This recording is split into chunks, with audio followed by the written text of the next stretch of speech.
Bueno, vamos a orar. Padre de la gloria, te damos gracias una vez más, Señor, porque tu gracia y tu misericordia es la que nos ha traído hasta este momento, Señor, porque has sido fiel en todo momento, Señor, porque nunca nos has desamparado, porque tu Espíritu Santísimo nos ha acompañado cada una de estas reuniones, Señor. Hoy cerramos un ciclo de mucho crecimiento, de mucho compartir en armonía como hermanos, de mucha bendición. Y solo podemos darte gracias, Señor, por todo lo que nos has enseñado, por todo lo que nos has bendecido. Y porque sabemos, Señor, que vendrá más, Señor, porque la fuente de conocimiento y de sabiduría que hay en tu palabra, Señor, es inagotable, como tú, que eres infinito. Ponemos en tus manos esta noche, esta reunión, Señor, para que nuevamente tú tomes el control de todo lo que digamos y hagamos, Señor, en esta hora. Para que a pesar de nosotros, de nuestras faltas, de nuestras limitaciones, Señor, tu palabra se manifieste, tu mensaje, Señor, se revele, para que podamos, Señor, terminar, concluir esta etapa, Señor, con el mayor de los éxitos, Señor, entendiendo el éxito como las mayores bendiciones espirituales para nuestra vida, y que todo sea siempre para tu honra y gloria. En el nombre de Jesús, amén. Amén. Bueno, la semana pasada empezamos con esta lección, que es la de los 7 sellos. Y recordemos, ¿qué me está pasando? Vamos a ver aquí.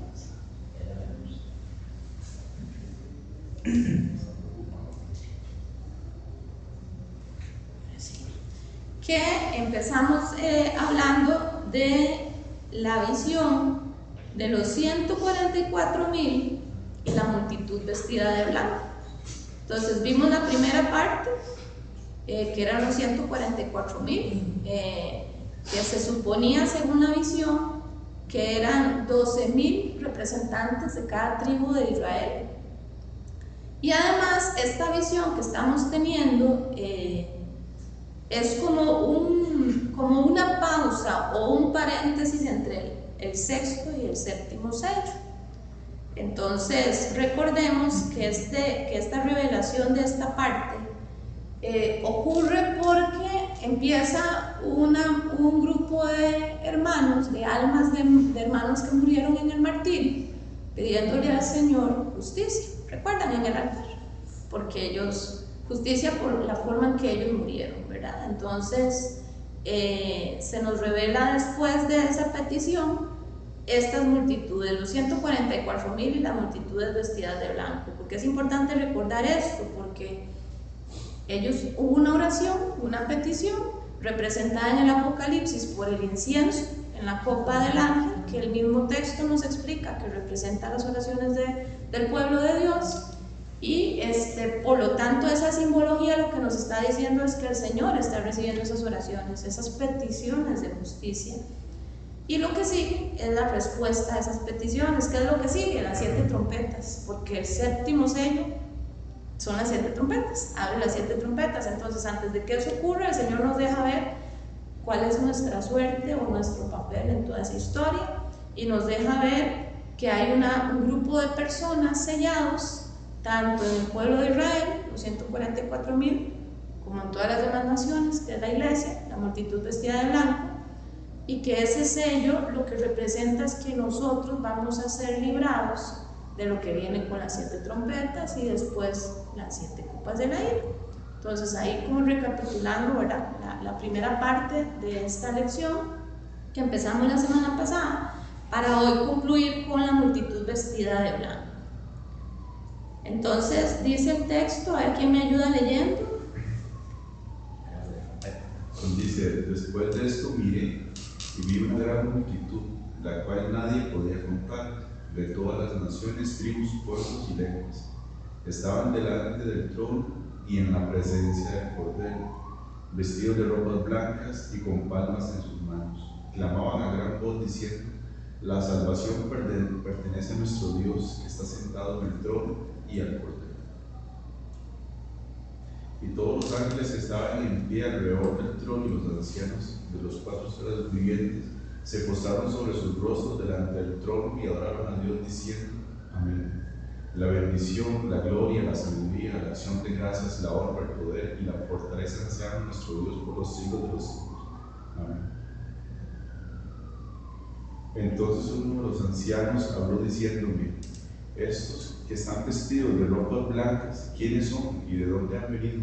Y yo le dije: Señor, tú lo sabes. Y él me dijo: estos son los que han salido de la gran tribulación, han lavado sus ropas y las han blanqueado en la sangre del Cordero.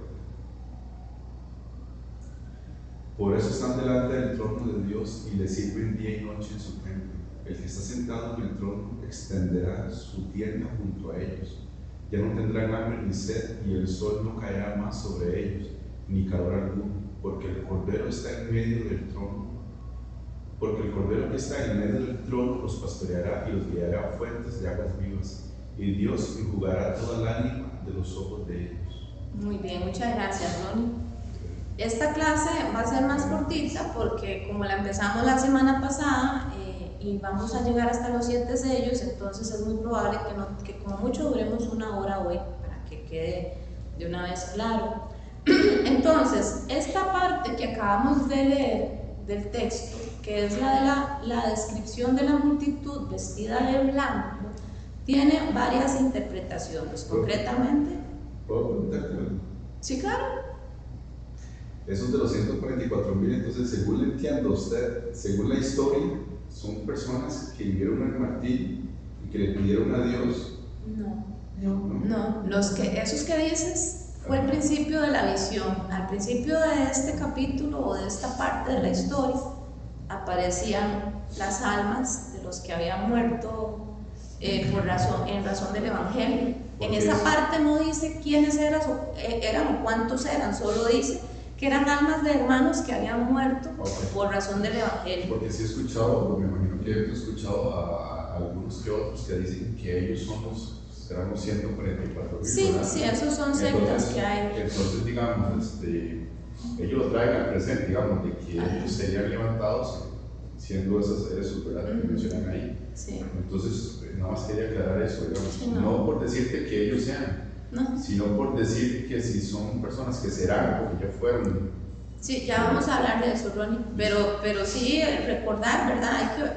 Hay que volver entonces a leer todo el texto para entender el contexto. Primero aparecen almas de hermanos que murieron en Cristo y que específicamente murieron por razón del Evangelio, o sea, los mataron, los martirizaron.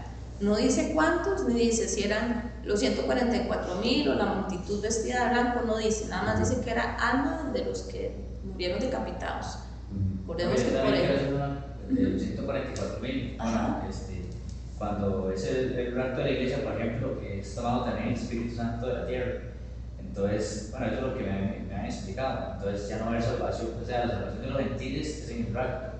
Ya después, la salvación sería para el pueblo de Israel, nada más para los 12 tribus de Israel. Esa es una interpretación.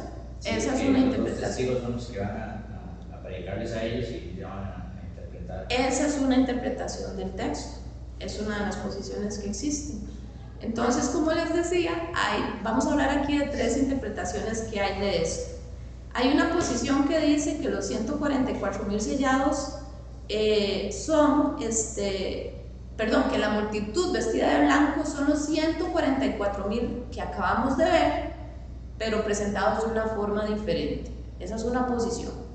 Entonces, en lugar de tener por un lado los 144,000 y por el otro la multitud vestida de blanco, lo que ellos están diciendo es: estamos viendo la misma escena de 2 ángulos diferentes, es lo que dice esta posición. ¿Sí se entiende? Ok. La segunda posición dice lo que está diciendo David, que es la iglesia recién arrebatada, que estamos viendo la iglesia ya cuando el Señor se la llevó al cielo, en el rapto.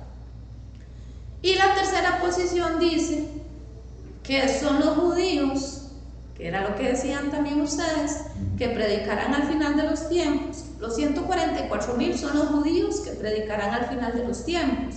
Y la multitud es el conjunto de mártires de la iglesia que salieron de la tribulación o persecución. Ven lo que ustedes me acaban de decir precisamente. Regálenme un momentito porque aquí hay un pequeño error. Le falta para que la idea quede clara. Y es que para pasarles esto tiene que ir bien.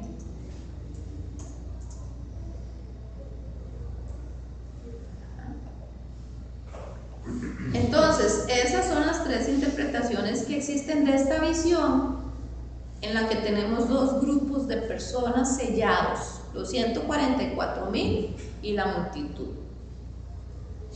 Entonces vamos a analizar la multitud para ver qué podría ser, según nuestro análisis, la posición más cercana a la correcta. Entonces, primero, Juan oye el número de 144,000 y son descritos por tribu, específicamente 12,000 de cada tribu de Israel. Después ve una gran multitud que nadie podía contar. Aquí ya encontramos una diferencia. Mientras que el primer grupo se cuenta, el segundo no se puede contar. Esa multitud también aparece en el capítulo 22 del Apocalipsis y dice que son personas que han sido lavadas sus vestiduras. Recordemos que el tema de lavar las vestiduras es un símbolo de la condición de pecado de la persona, ¿verdad? Una vestidura blanca es una persona justificada por la sangre de Cristo. Entonces aquí dice que en el capítulo 22 vuelve a aparecer esa misma multitud y que ellos están ante el trono de Dios y que el Señor, como dice este texto que acabamos de leer también, enjugará toda lágrima de sus ojos. Entonces, Juan también ve una gran multitud en el cielo en el capítulo 19 adorando a Dios porque ha vengado en la gran prostituta la sangre de sus siervos. Por eso es que no se nos puede olvidar y es mejor que vuelvan a leer esta parte completa en la casa. Que ¿cómo empieza esta escena? Empieza con mártires que murieron específicamente por el Evangelio, pidiéndole al Señor delante del altar justicia. Así empieza. Y después lo que sigue es la respuesta a esas oraciones. Entonces empezamos viendo, antes de que venga la venganza del Señor, porque recuerden que la semana pasada vimos que la Biblia dice que nosotros no nos tenemos que vengar, que la venganza es de Dios, ¿verdad? Entendida la venganza como que el Señor es el que va a hacer justicia precisamente por su pueblo, que es lo que estamos viendo aquí. Entonces, antes de que empiece su venganza, de que empiece a castigar a aquellos que le hicieron eso a sus hijos, nos deja ver a sus hijos y nos deja verlo en dos grupos, los 144,000 y la multitud vestida de blanco. Entonces, en el capítulo 19, esa multitud está ya adorando a Dios. ¿Por qué? Porque ya en este momento el Señor ya hizo todo lo que Él prometió que iba a hacer para vengarlos. Pero es la misma multitud. Esta multitud que estamos viendo aquí es la que aparece en el capítulo 19 y la que aparece en el capítulo 22, que son descritos en el Apocalipsis como siervos de Dios y también como la novia del Cordero. Recuerden que esa es otra figura literaria, metafórica, que utiliza la Biblia para referirse a la iglesia. Algo muy importante a destacar aquí es que Israel, en el antiguo pacto o antiguo testamento, era la esposa, así era como se le describía. En el Nuevo Testamento, la iglesia es la novia. ¿Por qué la novia? Porque todavía el Señor no ha regresado para llevársela. Cuando eso suceda, van a ser las bodas del Cordero. ¿Por qué? Es una representación simbólica, utilizando una figura humana que es el matrimonio, para darnos a entender que espiritualmente nosotros vamos a unirnos con Cristo para siempre a partir de ese momento. Por eso a mí me encanta cuando la gente, digamos, bueno, eso es otra cosa que pienso, pero cuando la gente habla sobre el matrimonio, yo digo, no, es que ese asunto es otro nivel, digamos. Te hablo desde el punto cuando la gente me dice que tal vez no le gusta casarse sí. Entonces yo digo que eso es totalmente otro nivel, o sea, por eso que vos decís, digamos, porque inclusive Dios hace muchas similitudes en muchas cosas. Exacto. Con ese pacto, con ese convenio que tiene con su pueblo, como con el la seriedad de lo que es la institución del matrimonio. Es un convenio, ¿verdad? Exacto, es un pacto. Y yo decía, esto es una locura, porque inclusive en un momento la Biblia dice el matrimonio es como un misterio, ¿verdad? Y eso siempre me llamaba mucho la atención, porque para que él dijera que el matrimonio era un misterio, o sea, es todo un evento, ¿verdad? Entonces me gusta mucho cuando lo compara con estas similitudes.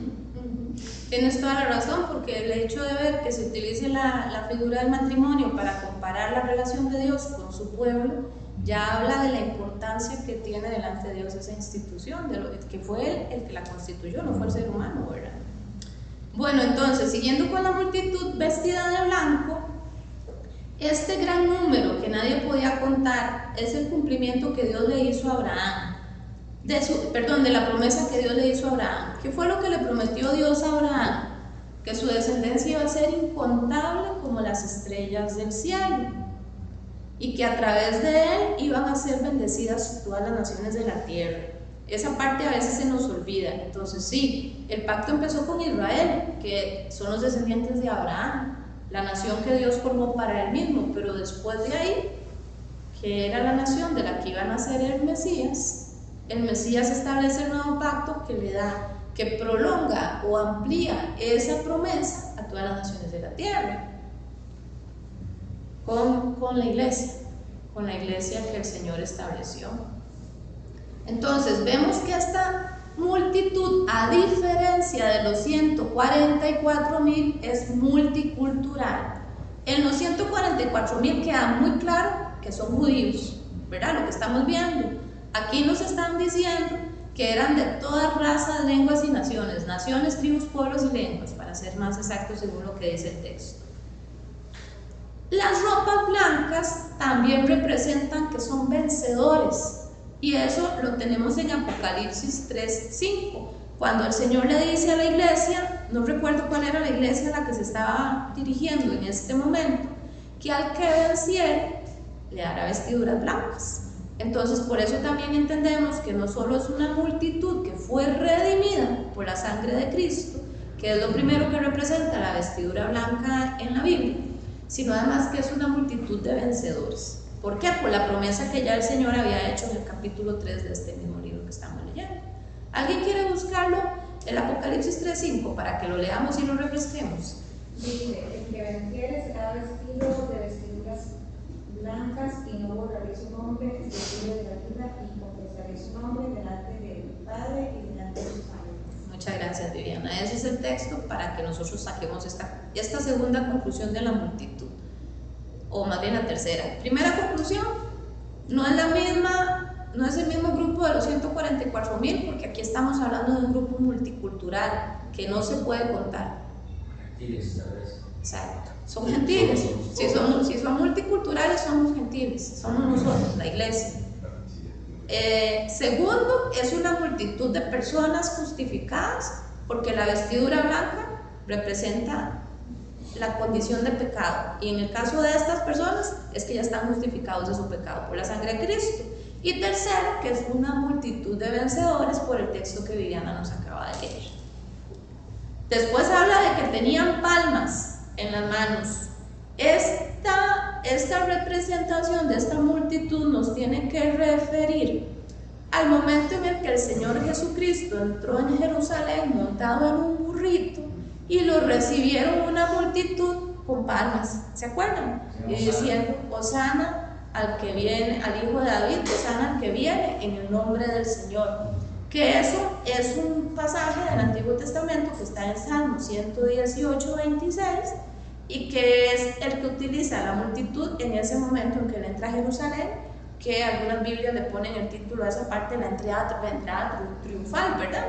Entonces, eso que nos dice que tengan palmas en las manos, porque les vuelvo a recordar, a diferencia de otros, tal vez de otros pasajes o de otros libros de la Biblia, en Apocalipsis todo dice algo. ¿Se acuerdan que desde el primer día estamos analizando elemento por elemento, porque todo nos comunica un pedacito del mensaje que nos quiere dar? Entonces, el hecho de que nos diga, y por eso es que es tan detallado en lo que describe, el hecho de que nos diga que tenían palmas en las manos, nos está diciendo también algo. ¿Qué nos está diciendo? Que son esas personas que reconocen al Mesías, porque lo están declarando según lo que decía el Salmo 118:26, que es un salmo mesiánico, que lo están reconociendo como el Hijo de Dios, ¿verdad? Como el Redentor. También se me ocurre, profe, que cuando Jesús obviamente fue crucificado, que él bajó al seno de Abraham y llegó toda la alma, ¿verdad? También se me ocurre que puede por ahí que esa esa gente, ¿verdad? Esas personas vestidas de blanco. Sí. Ellos son, lo que tenemos que entender es que esta multitud vestida de blanco representa a la iglesia.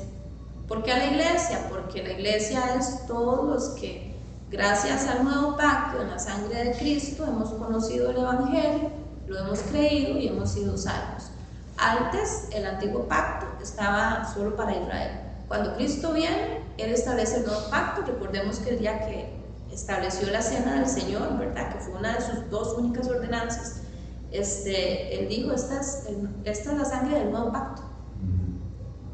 Perdón, este es el nuevo pacto de mi sangre que es derramada para perdón de pecados de muchos. Entonces eso es lo que estamos viendo aquí, la multitud redimida por la obra de Cristo en la cruz, que la trajo a toda la tierra.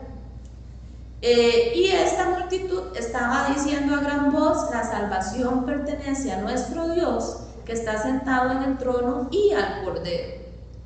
Cuando esta multitud dice esto, todos los ángeles alrededor del trono, los ancianos y los serafines se postran sobre sus rostros y adoran a Dios. Entonces, esto es muy bonito, porque ¿qué nos está enseñando el Apocalipsis? Que cuando la iglesia adora, por ejemplo, cuando nosotros nos reunimos en el servicio de los domingos a adorar a Dios, también eso desata una adoración a nivel celestial.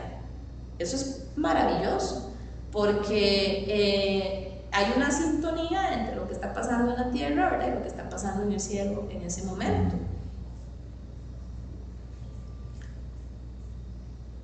Y después viene la parte en la que uno de los ancianos le pregunta a Juan que quiénes son ellos, ¿verdad? Y Juan le dice: usted lo sabe, Señor. Otra forma de decir: yo no lo sé, pero usted sí. Entonces él está diciendo: han salido de la gran tribulación, han lavado sus ropas y las han blanqueado en la sangre del Cordero. Este es un elemento adicional. Estamos viendo personas que tuvieron que sufrir la tribulación, la gran tribulación, y que ahora están como vencedores. Ahora, eso nos deja a nosotros por fuera. Si nosotros entendemos que estamos viviendo en un mundo caído, que vivir en este mundo ya implica sufrimiento, porque todos los días luchamos contra el pecado, contra el sistema, contra la cultura predominante, nosotros también pasamos aflicciones, y el Señor lo dijo claramente: en el mundo tendrán aflicción, pero no teman que yo he vencido al mundo. Sin embargo, por supuesto que este es un mensaje que adquiere una importancia especial para los hermanos que lo estaban recibiendo primero, que eran los que estaban sufriendo la persecución del Imperio Romano, que hemos hablado desde que empezamos a estudiar el Apocalipsis. Ellos, lo que nosotros vivimos no se compara con lo que ellos estaban viviendo. Entonces, ¿recuerdan que desde el primer momento hemos dicho que el Apocalipsis fue escrito para dar esperanza a esos hermanos? Y no solo a ellos, sino a los de todas las épocas que les ha tocado vivir una situación similar, que hasta el día de hoy siguen existiendo en los países donde son muy cerrados para el Evangelio, ¿verdad? Entonces esto es un mensaje especial para ellos. Usted está sufriendo por un tiempo que realmente es muy corto comparado con la eternidad que tiene prometida en Dios, ¿verdad? Y por supuesto que fueron ropas lavadas y blanqueadas con sangre, porque ya he dicho como 3 veces hoy, recordándoles que eso representa la condición de pecado de la persona, y que en este caso fueron pecados lavados con la sangre de Jesucristo.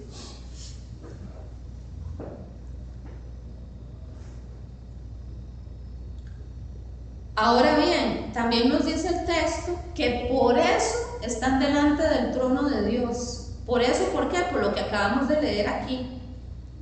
Son los que han salido de la gran tribulación, han lavado sus ropas y las han blanqueado en la sangre del Cordero. Entonces, todo aquel que ha creído en Cristo Jesús por la obra del Espíritu Santo, porque eso es algo que no es natural, el Espíritu Santo es el que nos convence de pecado, nos convierte a Jesús. Todo aquel que hemos creído en el Señor, hemos lavado nuestras ropas en su sangre, que significa que hemos sido redimidos por su sacrificio. Eso significa que gracias a eso vamos a estar delante del trono de Dios y le vamos a servir de día y de noche.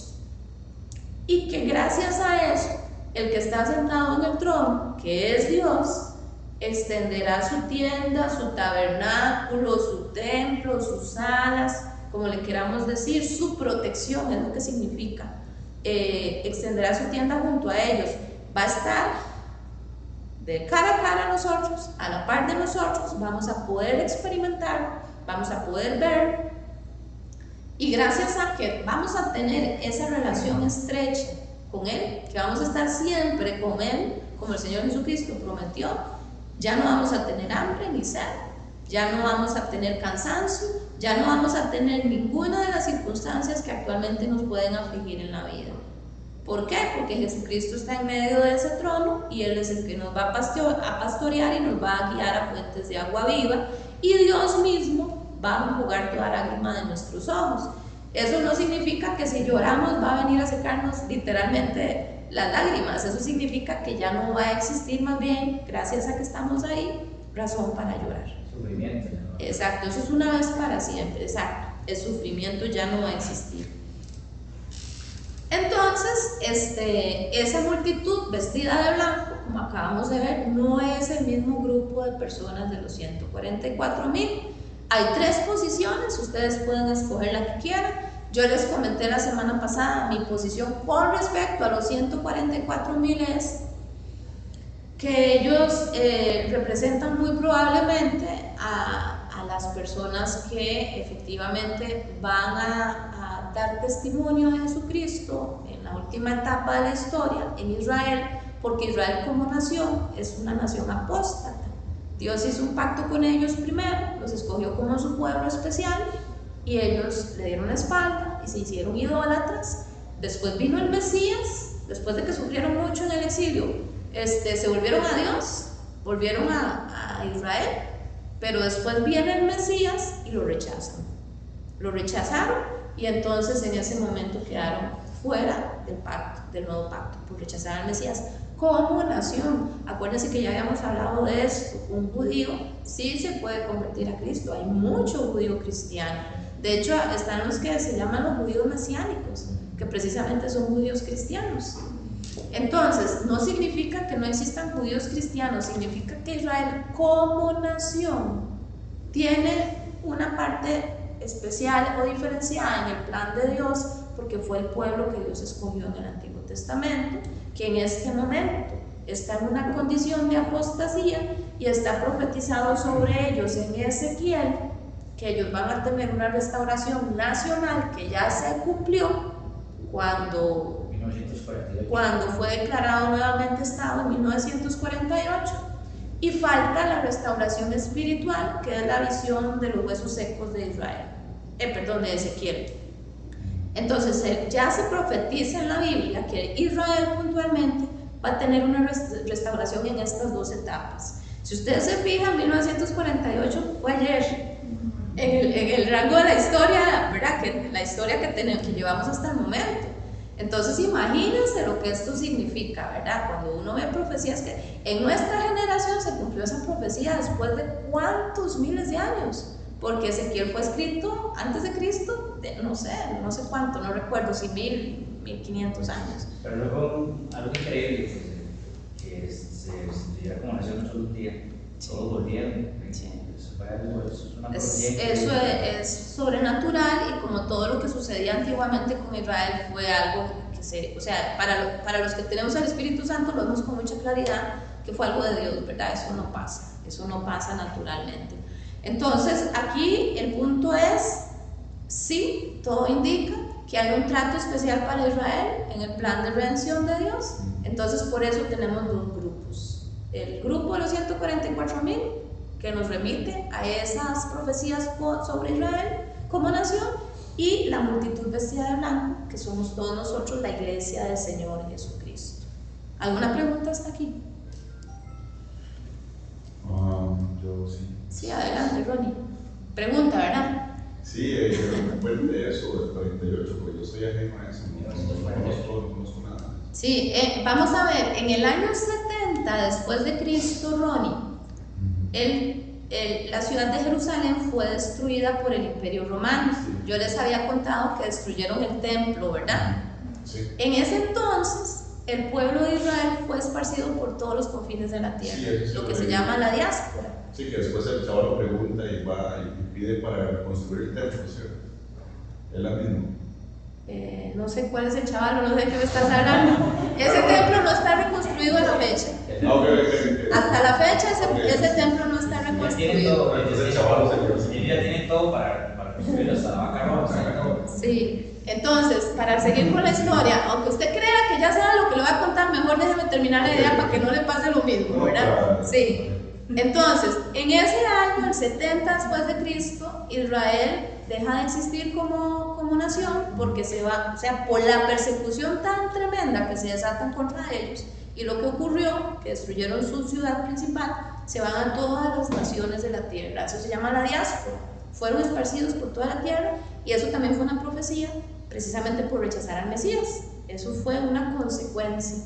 Pero también la Biblia profetizaba que el Señor los iba a volver a reunir de todos los confines de la tierra. Y eso ocurrió en 1948.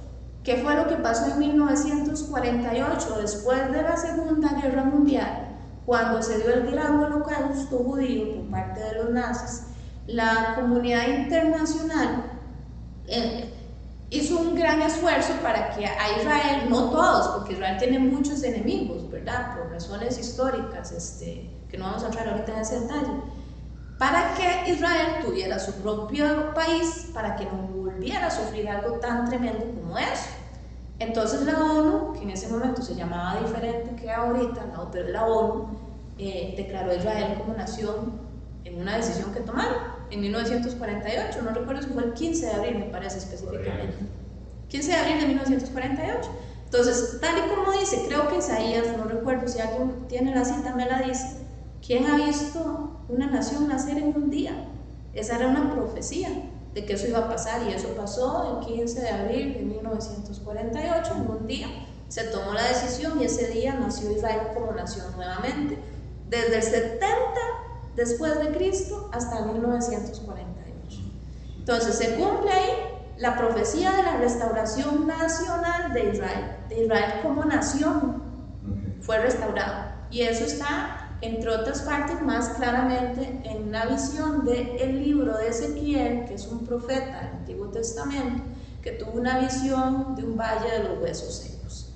Hay varios capítulos ahí que obviamente hoy no podemos leer, pero que yo les recomendaría que lean y a los que quieran, ¿verdad?, profundizar en el tema, que es la profecía de cómo Israel iba a ser restaurado primero nacionalmente, que es que los huesos se juntan, para los que lo han leído, y después espiritualmente, que es cuando vienen ya esos huesos y a esos, digamos que zombies, ¿verdad?, que está viendo Ezequiel, se les infunde aliento de vida. La primera es la restauración nacional, la segunda es la restauración espiritual, que es la que está pendiente de cumplirse en el plan de Dios. Por eso es que yo soy más afín a la interpretación de que esos 144,000 van a ser 144,000 evangelistas en Israel que van a testificar para que el pueblo se vuelva como nación al Mesías que rechazó, porque eso es una promesa de Dios en la Biblia. Porque también está la profecía de ese que cuando el restituye a Israel, no pasará una generación, dice la palabra también, que para que venga el Hijo del Hombre, y que una generación de 70, 80 años, entonces también la gente se agarra ahí para más o menos saber cuánto se le va. Hay interpretaciones que a mi criterio sí son bastante osadas, ¿verdad?, atrevidas en ese sentido, de que bueno, fue en 1948, vamos a contar, y en el 2026 creo que era la que le salía la cuenta, viene la segunda parte, porque según la Biblia una generación son 70 años y se va a salir en un salmo. Ajá. Pero cuando hagan del templo, Bueno, sí. eso Se habla digamos, hay posiciones que creen que va a ocurrir una restauración o una reconstrucción del templo de Jerusalén. ¿Por qué? Porque hay profecías que hablan de que se de que se restablece el sacrificio diario, y para que eso ocurra tiene que haber un templo. Entonces por eso es que se deduce de que ese templo se va a reconstruir. Para que ese templo se reconstruya, la única manera pensando en términos humanos, porque Dios tiene muchas maneras, desde luego, es que haya una guerra mundial. ¿Por qué? Porque donde estaba ese templo es donde está actualmente la mezquita de Omar, que es el tercer templo más sagrado de los musulmanes. Es un lugar muy especial para los católicos, es un lugar muy especial también para los evangélicos, y bueno, sobre todo porque en este momento es la mezquita de Omar, que es un dominio musulmán el que se encuentra ahí. Y Tiene que ser precisamente en ese lugar. este es ahí, tiene que ser ahí. Sí. Exactamente, eso de cada Sí. Entonces, hay posiciones de interpretación que consideran que se tiene que reconstruir ese templo. Yo creo que tiene muchos argumentos a favor de esa posición. No me atrevo a asegurarlo, ¿verdad?, tajantemente, porque es una interpretación, no deja de ser una interpretación, pero creo que tiene bastantes argumentos buenos de que es muy probable que eso pase. ¿Te aclaro así la pregunta? Sí. Profesora, en Isaías 66:8 es donde habla cuál es la nación que nació en nuestro origen. Y entonces sí, en Isaías 66. Muchas gracias. Manda ese, por favor, para poder buscar. No, y viera que es muy interesante porque he visto porque me gusta pronunciar, he visto la noticia a nivel mundial como en National Geographic y así. Y es increíble porque los países regalaban los vuelos a los israelíes para que se unieran. Ajá. Los aviones le regalaban a usted vuelos israelíes, ¿qué dice para su país? Le regalan. Y ahí venían todos en un avión en un día, se es increíble. Sí. No, Sí, ahora, ese proceso de regreso a la tierra de Israel Increíble eso. había empezado un movimiento mucho antes, muchos años antes, y empezaron poquito a poco a ir. Lo que pasa es que ese día lo que ocurrió es que reconocieron a Israel como nación. Eso fue lo que pasó, que ahí fue donde se cumplió esa profecía que Vivi nos acaba de leer en Isaías 66:8 de la Biblia. Sí. Muy bien, continuamos. ¿Qué es lo que nos queda? El séptimo sello, que es con lo que terminamos la clase de hoy. Entonces, ¿quién me ayuda con esta parte del texto, por favor?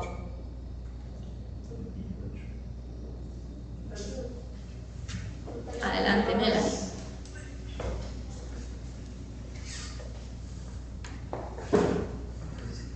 Cuando abrió el séptimo sello, se hizo silencio en el cielo como por media hora. Luego vi los 7 ángeles que estaban de pie ante Dios y se les dieron 7 trompetas. Otro ángel vino entonces y se paró ante el altar con un incensario de oro y se le dio mucho incienso para añadirlo a las oraciones de todos los santos sobre el altar de oro que estaba delante del trono. El humo del incienso con las oraciones de los santos subió de la mano del ángel a la presencia de Dios, y el ángel tomó el incensario, lo llenó del fuego del altar y lo arrojó a la tierra, y hubo truenos, voces, relámpagos y un terremoto. Los 7 ángeles que tenían las 7 trompetas se dispusieron a tocarlas. Entonces, muchas gracias, Melanie. Entonces, como acabamos de ver, primero, recordemos que el Señor Jesucristo había tomado un rollo de la mano de Dios, de la diestra de Dios, que tenía 7 sellos. Aquí estamos viendo cuando le quita el último sello. ¿Qué significa? Que ya el libro se abrió. Sin ese sello todavía el libro no está abierto. Aquí ya se abrió. Entonces, ahí es donde al abrirlo sigue la descripción de todas las cosas que van a ocurrir desde ese momento en que se abre el séptimo sello hasta el fin. Y otra cosa que tenemos que notar es que sucedió justo después de que el ángel, ¿qué fue lo que hizo el ángel? Según lo que acabamos de leer. Vamos a devolvernos en el texto, vean, lo que está en negrita. El ángel que se para frente al altar. Sí. Y toma el incensario. Exacto. Sí, ¿Y qué dice aquí? Se le dio mucho incienso para añadirlo a las oraciones de todos los santos sobre el altar de oro que estaba delante del trono. ¿Quiénes eran esos santos que estaban en el altar delante del trono? Los que le habían pedido al Señor justicia. ¿Se acuerdan? Ok. Entonces, en ese ángel que se para frente a ese altar donde acaba de ocurrir esa petición de ellos, y vean, cuando yo digo acaba, acuérdense que aquí estamos viendo la historia del plan de redención. O sea, esto no sucede en una hora o media hora. Aquí estamos viendo algo que ya llevamos 2000 años, ¿verdad? Así que no podemos entender de forma literal esto. Es una representación de cómo Dios sabe que su pueblo, desde que el Señor Jesús ascendió hasta el día de hoy, ha venido sufriendo injusticias. Eso es lo que tenemos que entender.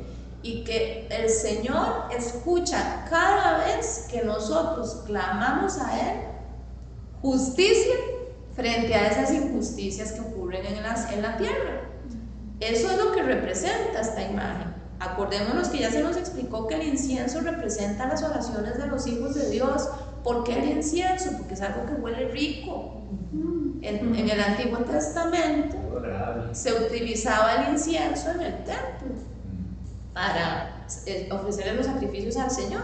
¿Por qué? Porque es un olor agradable, entonces es un símbolo de cómo Dios recibe nuestras oraciones. Y aquí, efectivamente, algo agradable. A Él es de su agrado que sus hijos vengan y le pidan a Él ayuda, que vengan y le pidan protección, que vengan y le pidan justicia. Que el Señor nos diga que nosotros no nos podemos vengar no significa que el Señor nos diga que nos hagamos los tontos con las cosas que se están haciendo mal en el mundo, que son dos cosas muy diferentes, ¿verdad?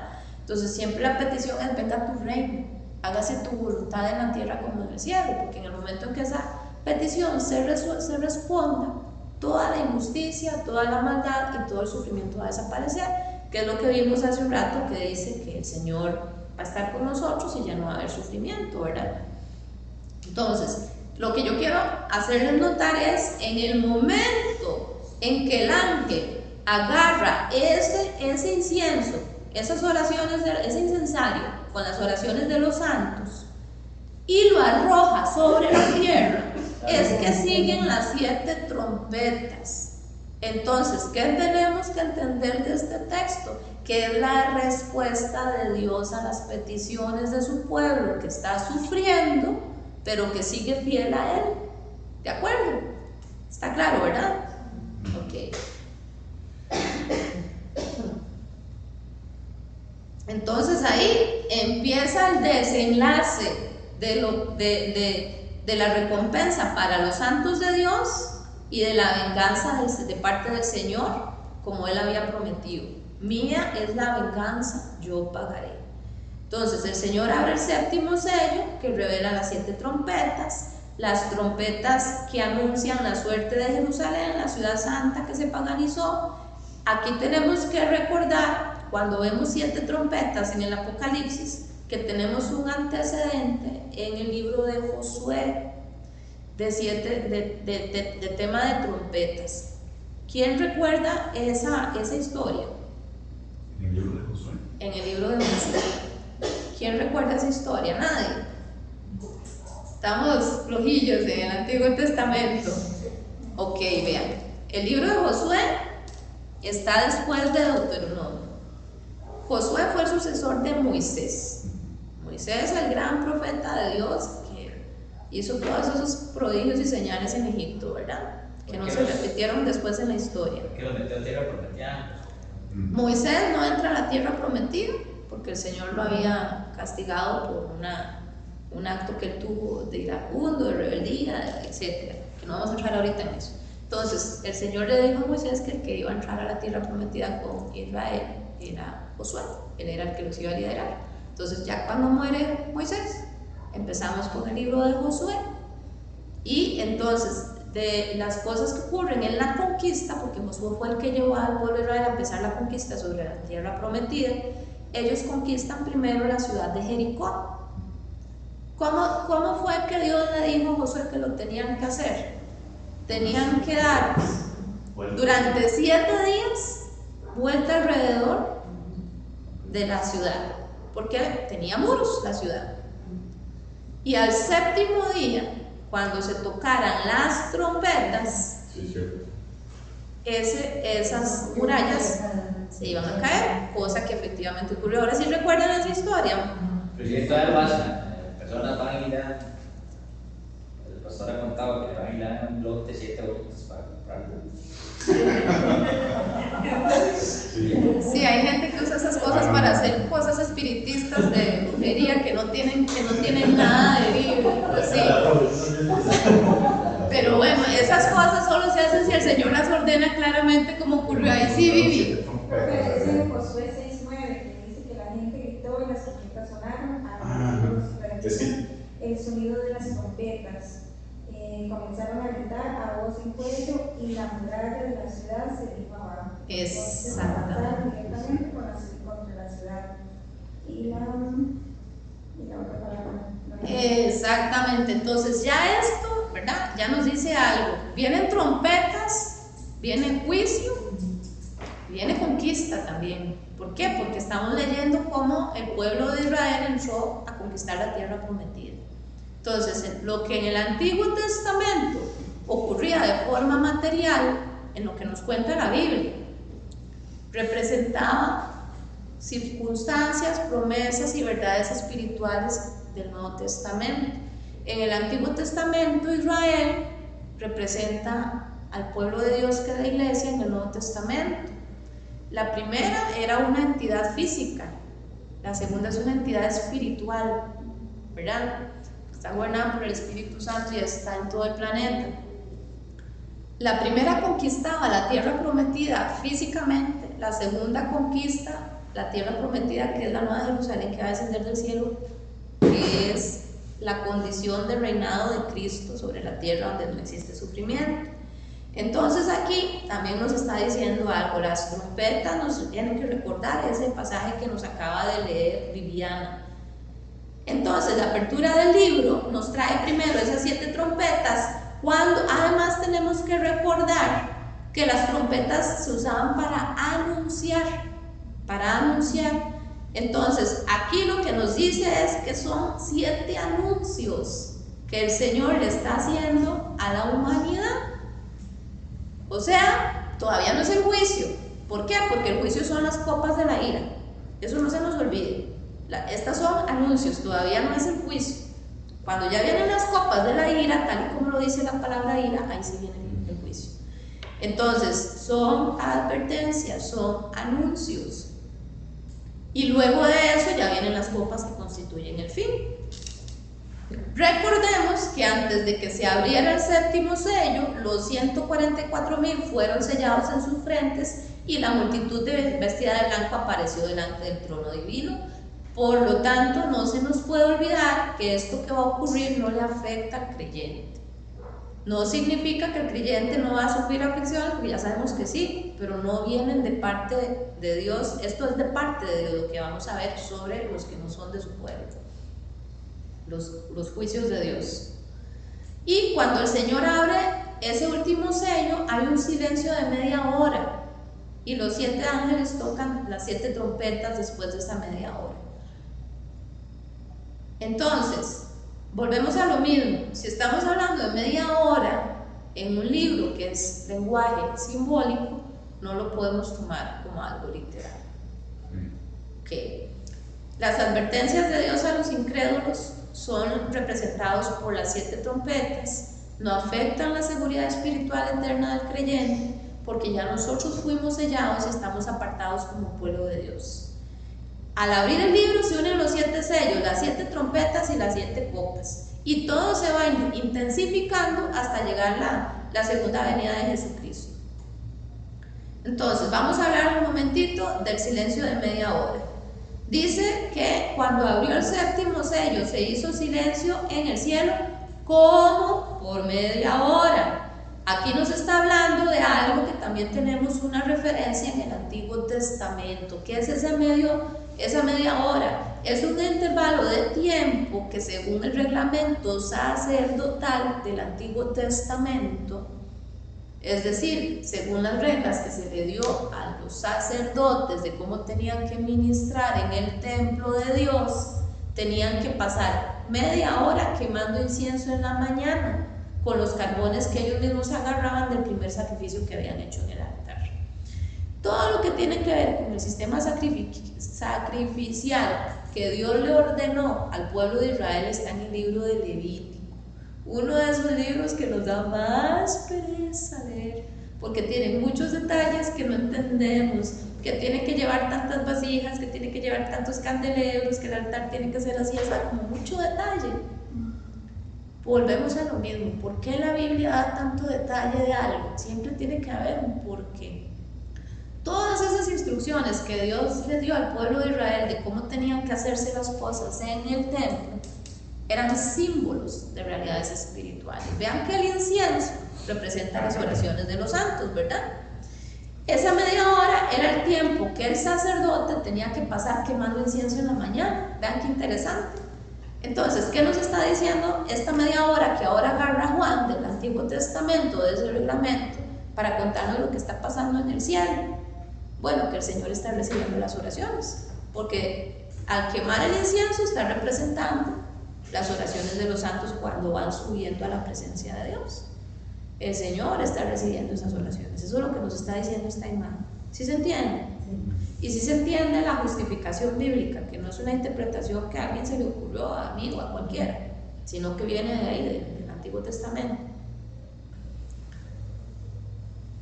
Por ejemplo, el papá de Juan el Bautista era sacerdote. Recordemos que la tribu que realizaba el sacerdocio eran los levitas. Ellos fueron escogidos por Dios para este ministerio. Y Zacarías, el papá de Juan el Bautista, era levita, era sacerdote. Eso era lo que él estaba haciendo precisamente cuando se le apareció el ángel Gabriel y le reveló que iba a nacer Juan el Bautista. ¿Ustedes recuerdan la historia? Que la esposa Elizabeth también era estéril y estaban ya mayores y ellos habían pedido mucho tiempo por un hijo, y en ese momento que él estaba ejerciendo su ministerio delante de Dios, en esa media hora que estaba quemando el incienso después de haber hecho el primer sacrificio de la mañana para Dios, es cuando el ángel Gabriel se le revela y le dice: vas a tener un hijo, y no cualquier hijo. Acuérdense que el Señor Jesucristo dijo que no había habido nunca sobre la tierra nadie tan grande como Juan, ¿verdad? Aunque después dijo: pero el más pequeño, el reino de los cielos, es más grande que él, para balancear las cosas. Pero bueno, eso no significa que la primera parte no sea cierta, porque la dijo Jesús, ¿verdad?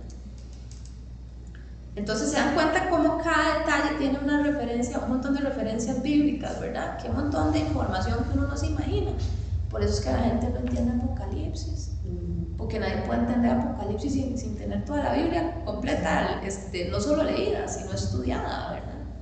Si usted no entiende que el Levítico, todo lo que están poniendo ahí es porque representa algo que después se nos explica más adelante en la Biblia, usted no quiere leer Levítico, que es pesado, cuesta. Sí, pero también es un poco porque, digamos, no porque uno no quiera leerlo, sino porque realmente, no sé en todo lado, pero generalmente los líderes de la comunidad cristiana, ellos nunca, yo digo nunca, porque sí, ellos no enseñan nada de eso, digamos, sí, ellos enseñan palabras de conversión, palabras de prosperidad, sí, palabras del amor, sí, la historia de Jesús, pero o sea, y generalmente a cualquier iglesia donde vos vayas, las enseñanzas son las mismas, bajo los mismos libros. No enseñan cosas de libros de números, o no se habla del libro de vamos a ver, de Esther, bueno, sí, otros libros, ¿verdad? Entonces, es ciertísimo eso que estás diciendo también. Esas historias también tienen mucho que ver, tanto hombres para mujeres, las cosas, ¿verdad? Y ellos no tocan absolutamente nada de eso. Tienes toda la razón, uno necesita una guía para leer esos libros, que alguien le explique, porque si no es totalmente incomprensible. Porque si se nos enseñara, digamos, desde chicos, estas cosas nosotros las veríamos no normal, sino con más expectativa, con mucho más profundidad. Y más comprensión, estamos de acuerdo en eso. Estamos totalmente de acuerdo, Ronnie. Muy buena observación. Pero al mismo tiempo que sea algo que nos motive a ustedes, ¿verdad? A leer la Biblia completa y a buscar recursos adicionales de apoyo. Si no me lo están enseñando en mi iglesia, en internet hay cualquier cantidad de apoyo. Por ejemplo, hay un sitio que yo siempre les recomiendo en mis cursos, bibliatodo.com. Ese es un sitio que usted tiene mucho material y que es un sitio confiable. Porque el problema también es que en internet usted no puede discriminar que sí es sana doctrina y que no, porque hay mucho. Entonces, por citar un ejemplo, bibliatodo.com es una buena referencia.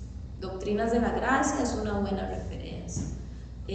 Páginas como la de William Graham, como la de John MacArthur, como Hay hermanos que tienen doctrina muy sana, ¿verdad? Y que tienen recursos en línea precisamente para que uno también sea autodidacta y empiece a... Si yo voy a empezar a leer Levítico, mejor primero busco cómo hay que entender Levítico para que no me cueste tanto y que no me pese tanto, ¿verdad?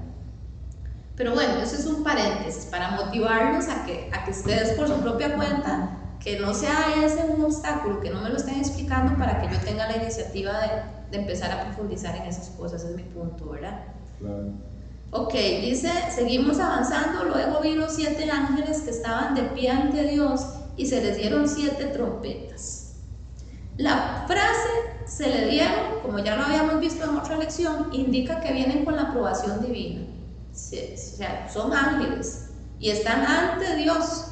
Así que si se le están dando esas trompetas a ellos que están delante de Dios es porque es Dios el que está aprobando y el que está ordenando lo que sigue, no solo aprobándolo, sino ordenando lo que sigue. Ya estamos hablando hace rato, desde la semana pasada, que ese rollo de los 7 sellos que el Señor Jesucristo abre es el plan de Dios para la humanidad, ¿verdad? Ahora, esos 7 ángeles, hay una explicación extra bíblica que indica que son los ángeles de la presencia, así es como se conocen. Eso se extrae tanto de las enseñanzas rabínicas, es decir, de los maestros bíblicos de Israel, ¿verdad? Como de libros apócrifos.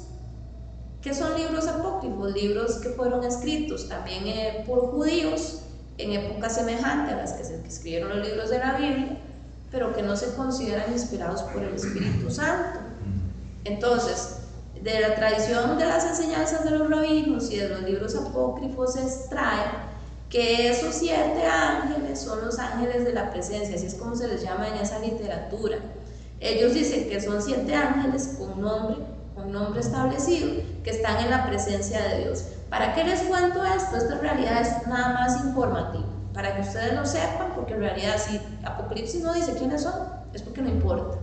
Lo que importa es la misión que tienen estos 7 ángeles y que están mandados directamente por Dios porque están delante de su trono cuando se les dan esas 7 trompetas. Pero para que ustedes sepan más, ¿verdad? Claro. ¿Por qué? Porque si no pasan cosas como las que decía David hace un rato, te llega y te dicen es que los 144,000 significa que solo nosotros vamos a ser salvos y solo 144,000 literalmente. Entonces, ustedes tienen que saber de dónde viene cada dato para saber qué es cierto y qué no, para aprender a discernir, ¿verdad? Pero bueno, entonces ellos dicen que son esos 7 ángeles de la presencia, que les ponen estos nombres: Uriel, Rafael, Raguel, Miguel, Saracael, Gabriel y Remiel. En la Biblia solamente se mencionan a Miguel y a Gabriel, nada más. Esos otros son completamente extrabíblicos.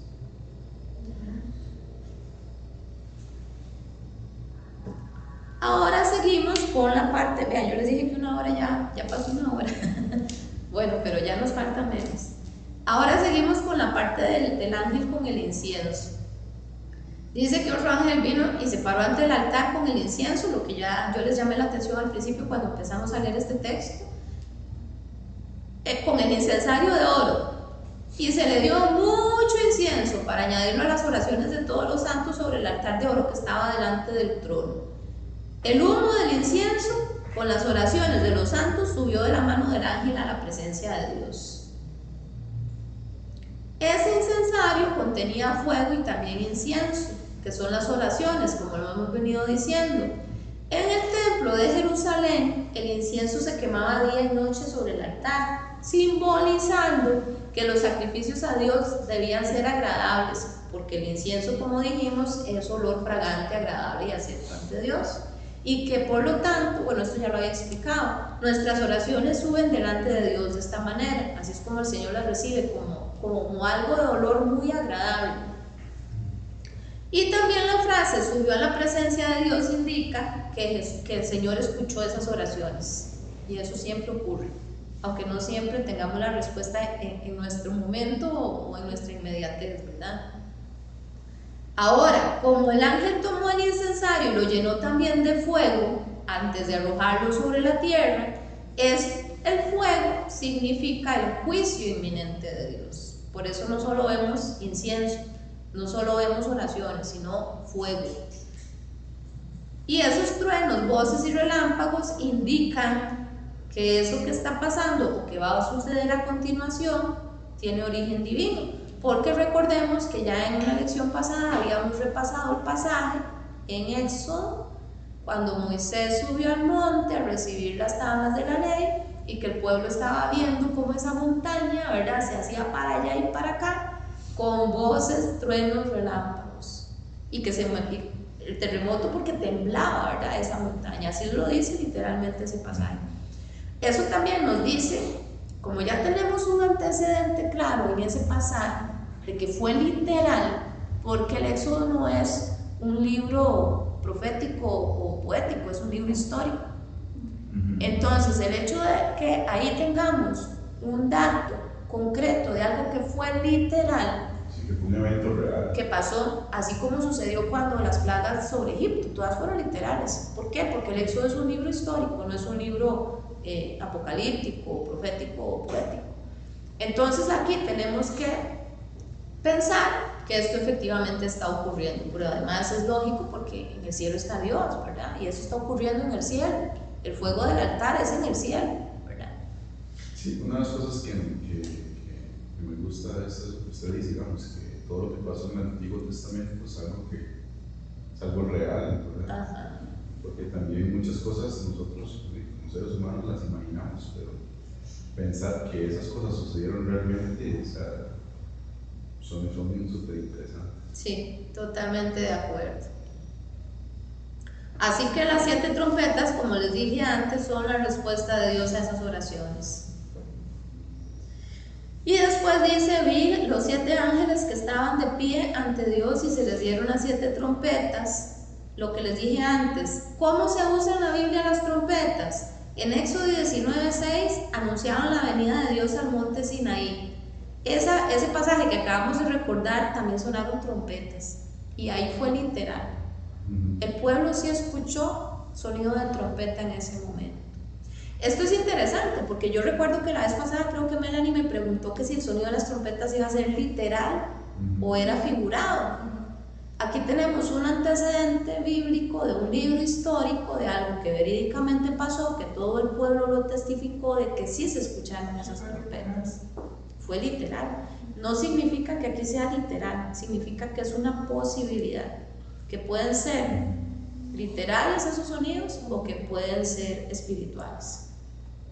Cuando nosotros sufrimos la pandemia, que fue a nivel global, no escuchamos ninguna trompeta, pero no sabemos si en el cielo sonó una trompeta para que viniera ese anuncio, porque eso fue sobre toda la tierra, hubo un anuncio ahí. Esas son las formas que Dios le habla a la humanidad para que se arrepienta. Y la gente, cuando pasan cosas así, ¿verdad? Que hay mucha gente que se vuelve a Dios. Claro. Mientras que otros más bien se fueron de la iglesia. ¿Verdad? También, bueno, eso también fue como una zaranda, ¿verdad? También Exactamente. para ver quién verdaderamente está bien parado. Hay de las dos cosas, gente que se vuelve a Dios y gente que más bien se sale. Efectivamente, purifica. Acuérdense que el fuego, cuando vimos los ojos de Jesucristo representados como llamas de fuego, vimos que el fuego en la Biblia representa un poder purificador, ¿verdad? Entonces aquí en estos anuncios donde el ángel tira ese incienso con fuego, nos está hablando de juicio, pero también nos está hablando de purificar. Y este ejemplo tan reciente que tenemos con la pandemia nos sirve mucho para ilustrarlo, porque ahí hubo purificación de la iglesia. Ahí salió gente que no tenía que estar haciendo nada aquí, estaba solo cuando las cosas estaban bien, ¿verdad? Anunciar la coronación de un rey, eso también es muy importante, porque acuérdense que Cristo es el Rey de Reyes y Él va a venir. Las trompetas en la Biblia también se anunciaban, se sonaban para anunciar la victoria en una batalla, no para anunciar una guerra, sino que ya se había ganado la batalla. También cuando los israelitas entraron a Jericó, como vimos hace un rato, también para anunciar la segunda venida del Señor. En 1 Tesalonicenses 4:16, ¿quién me lo lee esa cita, por favor? Que es la cita del rapto. bueno, de la segunda venida, rápida la segunda venida.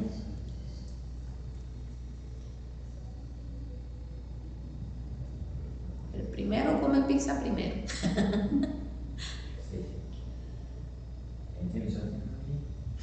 Esa es la pizza del yo, que ninguno agravie ni engañe en nada a su hermano, ¿es esto? No, 1 Tesalonicenses 4:16. 4:16. Perdón. Dice, sí, porque el Señor mismo, con voz de mando, con voz de arcángel y con trompeta de Dios descenderá del cielo, y los muertos en Cristo resucitarán primero. Exacto. Entonces, hay otra referencia que es esa, al sonido de trompeta, que es cuando el Señor venga. Entonces, las trompetas están anunciando, ¿verdad?, el regreso del Señor. Vea todo lo que nos dicen estas trompetas. Pero dice, porque el Señor mismo con voz de mando, con voz de arcángel y con trompeta de Dios. Entonces ya yo pensaría que tal vez pueda ser hasta literal el asunto. ¿Verdad que sí? Como pasó en el monte de Sinaí, porque está ya, digamos, ya propiamente la venida del Señor. Sí. Se imagina escuchar un sonido donde Sí. todos, o sea, audible, y usted dice, todas. porque No, algo que yo siempre digo es que seamos creyentes o no seamos creyentes, hay algo que nadie puede obviar, no importa lo que la gente crea o no crea, es el Espíritu Santo. Y es lo que te conecta con el Señor. En algún momento que usted no crea al Señor, su espíritu, yo siempre he creído que mi espíritu, aunque yo haya profesado toda mi vida que no creo en el Señor y hacer una vida incorrecta, mi espíritu se va a ligar al de Él, porque mi espíritu siempre tendrá sed de buscar de Él, o sea, ¿verdad? Digamos, porque al fin y al cabo Él es mi creador. Entonces, es como cuando usted ve a la distancia a su papá.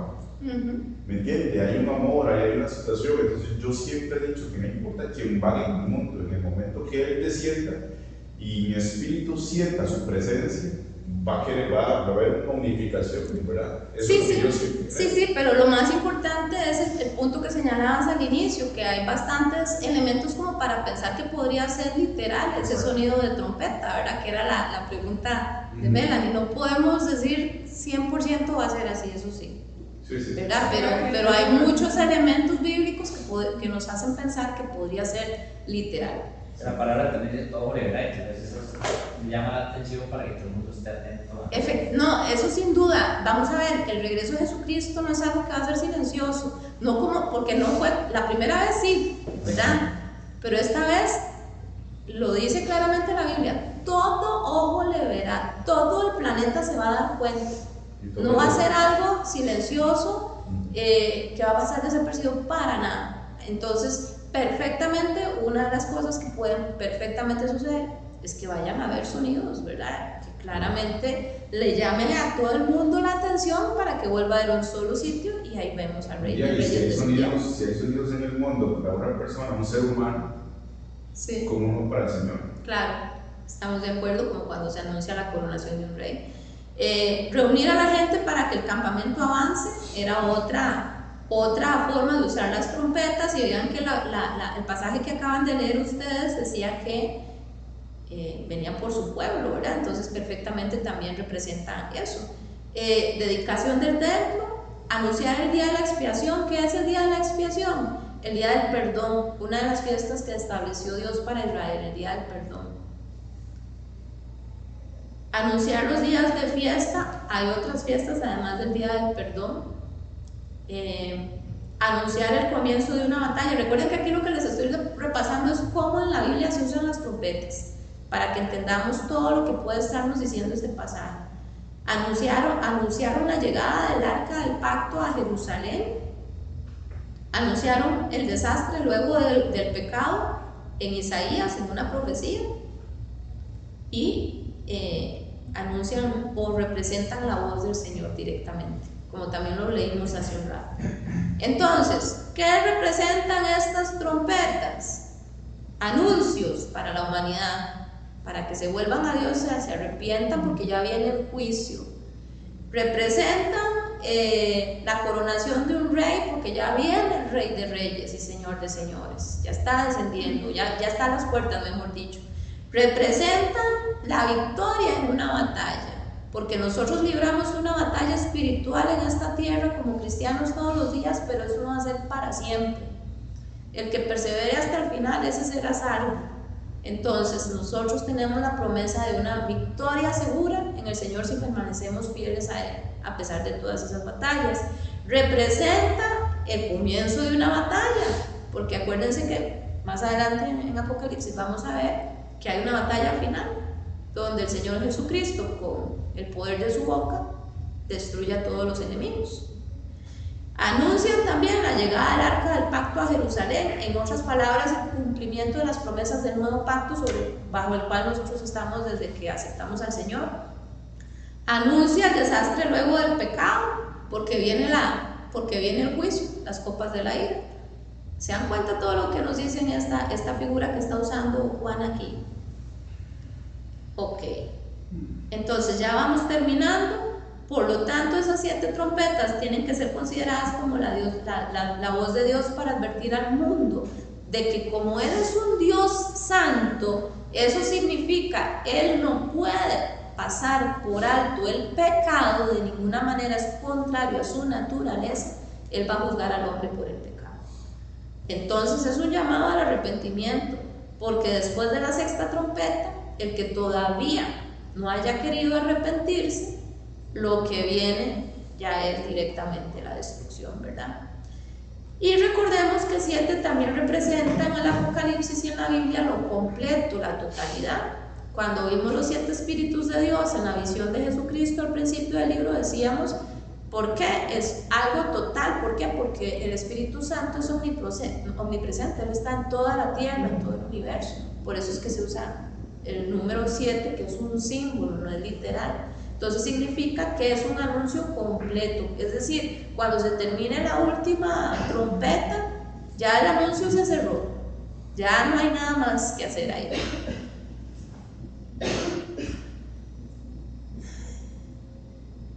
Así que las primeras 6 trompetas son la advertencia preliminar de Dios a la humanidad de la llegada inminente de Cristo con la 7ª trompeta. ¿Por qué las primeras 6? Porque ya yo les he dicho varias veces que la 7ª trompeta son las 7 copas de la ira, ¿se acuerdan? Entonces, eso es hasta aquí la clase de hoy y el curso, la primera parte de Apocalipsis. Ya en este momento estamos terminando con este ciclo. Quisiera saber si tienen alguna pregunta o comentario. ¿Y el otro cuándo empieza? Según recuerdo, por las programaciones anuales que hacemos del instituto, sería en febrero. Sí, pero ya cuando está la fecha exacta definida, yo siempre les aviso por el chat al grupo que pero yo sí, tengo. igual, o sea, sí, te digo si Dios nos permite. Yo tengo toda la voluntad de seguir con la siguiente parte porque yo no quiero dejarles el tema a medias. Claro. Así que más bien depende de primero el Señor, que no haya venido o que no tenga otros planes para nosotros, y segundo de ustedes que quieran seguir adelante, pero de mi parte tengo la disposición. Sí, está súper bien. Muy bien. Así, porque quedamos así como. Sí, Con ganas de más. sí, claro. ¿Es eso, Vivi? Sí, es que es como el principio, apenas, entonces. Bueno, en realidad ya vamos por la mitad y Sí, pero faltan muchas cosas sí. que uno ha escuchado que no las entiende. Sí. Bueno, pero díganme una cosa, hasta aquí, lo que hemos estudiado hasta aquí, ya se entiende. Ya no pueden leer todo nuevamente entendiendo lo que están leyendo, sí. Sí, ha sido, bueno, para mí ha sido muy claro. ¿Qué ibas a decir, Melanie? Que yo personalmente, yo no sabía que para poder entender Apocalipsis eran tantos detalles. Sí. De las iglesias, de las respetas, o Sí. sea, tantos micro detalles que son tan importantes, porque si no, yo la primera vez que leí Apocalipsis, yo entendía una que otra cosilla, pero no todo, y lo tomaba todo literal, Ajá. porque yo decía, me escucha que el dragón, que yo no sé qué, y que la mujer, y que verdad, yo no sé qué era tan literal. Ajá. Y lo otro que yo pienso es también que importante es porque vamos a ver, uno cuando empieza a ver situaciones o cosas que suceden, uno tiene un cierto conocimiento, entonces ese conocimiento uno dice, mira, está sucediendo, está pasando tal cosa, como usted decía, el primer sello, el segundo, el tercero, entonces, como decía Mela, digamos, no saberlo es estar pasando el asunto, y uno está como las vacas, ¿verdad? Y viene el Señor y uno... Algo muy importante a propósito de eso que está diciendo Ronnie es que importante es estarse informando de lo que está pasando en el mundo. Y conocer un poquito de historia también, porque vean que ustedes, algunos no sabían lo de 1948 de Israel. Ya había sucedido, nosotros esperando que... Entonces, sí, totalmente de acuerdo. Entonces, especialmente importante conocer qué está pasando en Medio Oriente, por ejemplo, que es algo tan lejano aquí a nosotros, en distancia geográfica y cultural, que no le ponemos atención, pero que desde el punto de vista bíblico tiene muchísima importancia, ¿verdad? Y tener dos de Israel, porque es el reloj, ¿verdad? Sí, dicen los eruditos que es el reloj profético de Dios, claro. Así es. Sí, Melanie. También nos guardaron una falsa esperanza que se va a mejorar, porque más bien todo va a empeorar, entonces...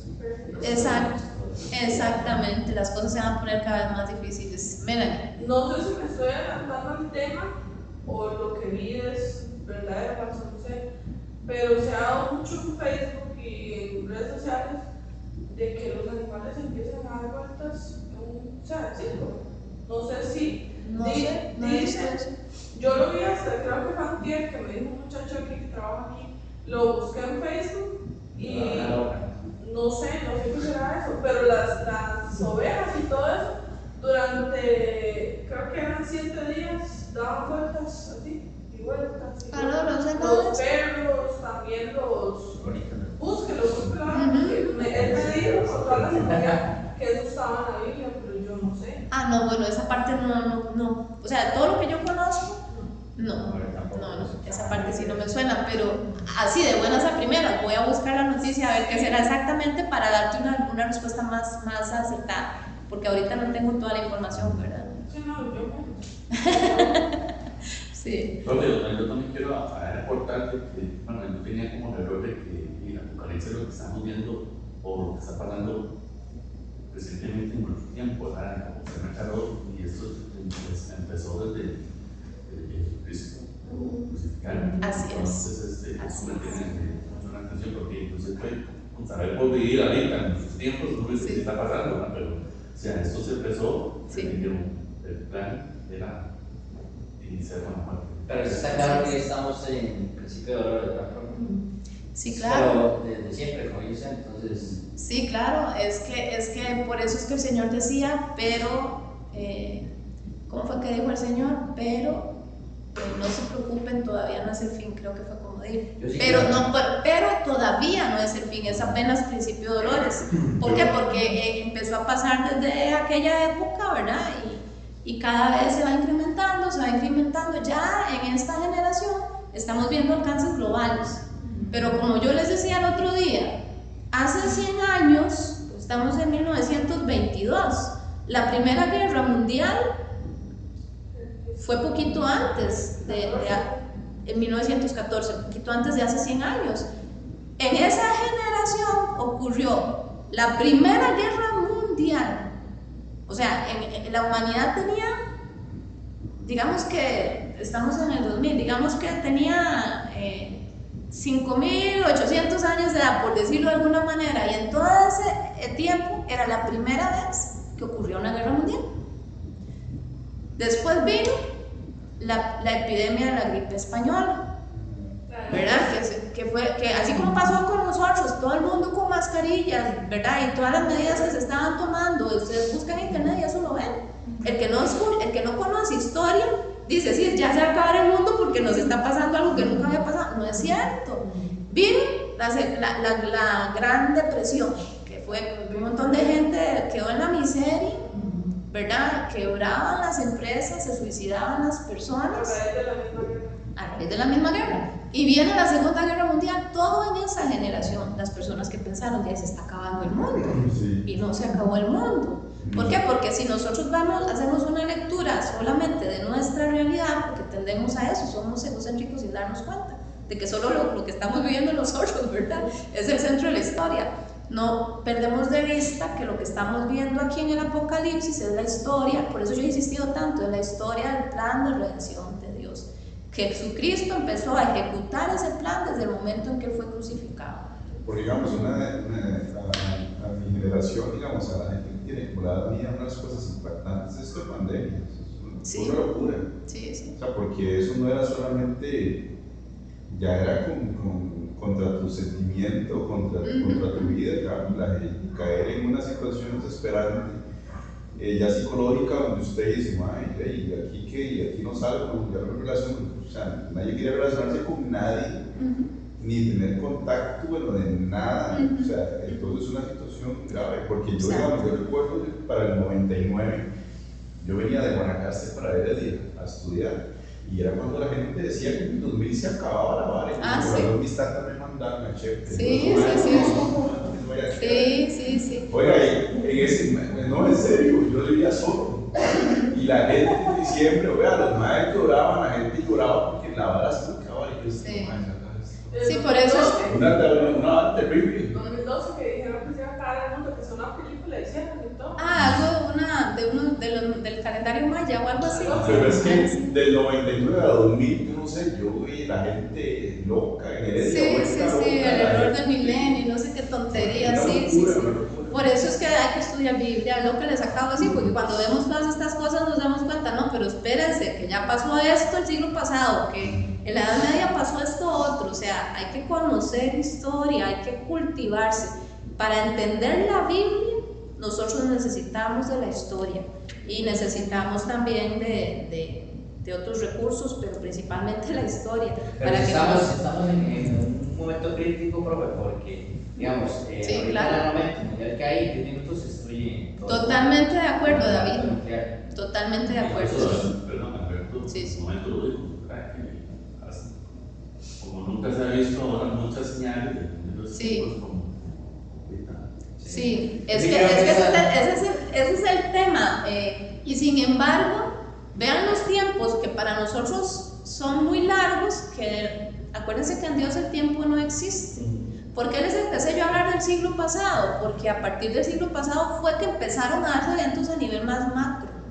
Sí. Pero ¿cuánto ha pasado? Un siglo, y aquí siguen, y vemos que se siguen intensificando más y más, definitivamente como las contracciones. Por eso decía que era como dolores de parto, porque las contracciones son cada vez más intensas. La maldad se incrementa, la tecnología avanza. Todo cada vez va a ser más grave, más. Pero de ahí es donde yo decía de la importancia de todas las personas que buscamos del Señor, de llevar a otros al conocimiento, porque realmente, digamos, al fin y al cabo se nos ha inculcado, digamos, no tengo queja contra eso, del Señor y su amor y todo, pero también lejos, o sea, realmente lejos de lo que la historia es. O sea, realmente hemos estado, como dice mi mamá, se está viendo frente fuera del contexto real, de lo que la Biblia realmente enseña, de lo que está sucediendo. Sí. O sea, el pueblo de Dios más bien está en otras cosas. Sí, está desorientado porque falta mucha instrucción como esta, ¿verdad? Gracias a Dios que estamos en una iglesia que está haciendo esto, ¿verdad? Y que estamos haciendo este esfuerzo para que todos aprendamos de estas cosas. Bueno, ya quedaríamos, como les dije, hasta aquí. Yo la verdad les agradezco muchísimo por el compromiso. Con mucho gusto. Por si acaso tiempo de